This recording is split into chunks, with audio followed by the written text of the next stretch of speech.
Oi gente, bem-vindos ao canal Planeta da Dade. Esse é o segundo vídeo que eu faço pra vocês. E esse vídeo hoje vai ser fazendo slime! E antes de começar o vídeo, já deixe seu like, se inscreva no canal e não se esqueça de tocar no sininho das notificações pra você não perder nenhum vídeo novo. E vamos lá ver esse vídeo. Começa!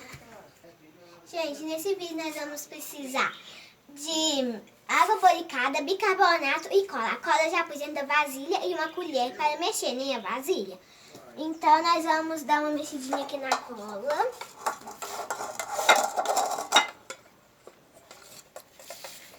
E agora nós vamos pôr um pouquinho só de bicarbonato.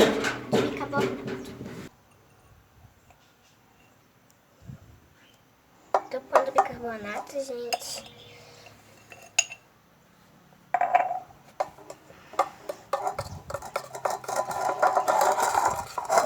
Olha, é só mexer bem.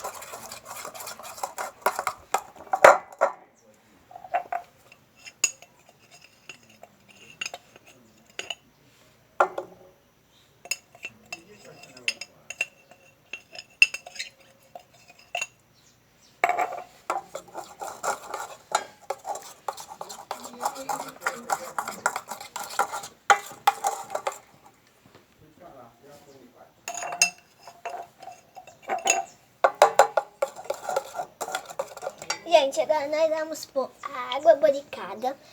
Pôr um pouquinho por pouquinho, porque ela é ativadora. Senão, se pôr muito, a nossa slime vai ficar muito dura.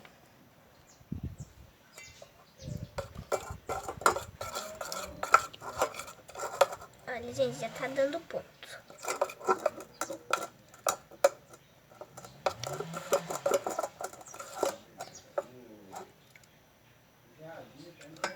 Ela fica uma slime fofa. Tipo se tivesse com espuma de barbear, mas não tá.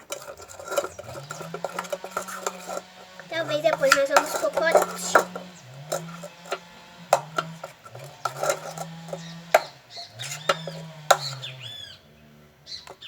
Olha só, gente. Ela já tá pegando ponto, é muito rápido. Tem que mexer bem.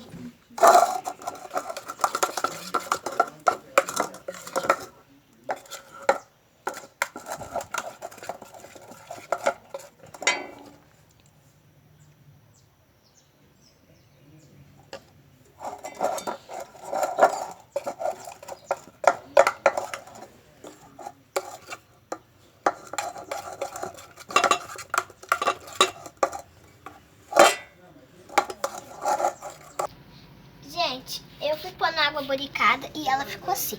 Ela ficou meio squish, meia borrachuda. Ela se rebenta, viu? Tipo, joga muita folha, tem que puxar bem devagar pra ela não se rebentar. E ela ainda não chegou no ponto normal. Ela está chegando ainda. Então, infelizmente, o nosso vídeo chegou ao fim. Então, tchau. Peraí, antes de vocês irem embora, eu vou fazer uma meta de likes, um desafio. Se vocês conseguirem cumprir, eu vou dar um presente. A meta de likes vai ser 1000 likes. E o prêmio será uma slime enorme, uma slime grande. Mas deixa um comentário se você gostou desse vídeo. Então, tchau!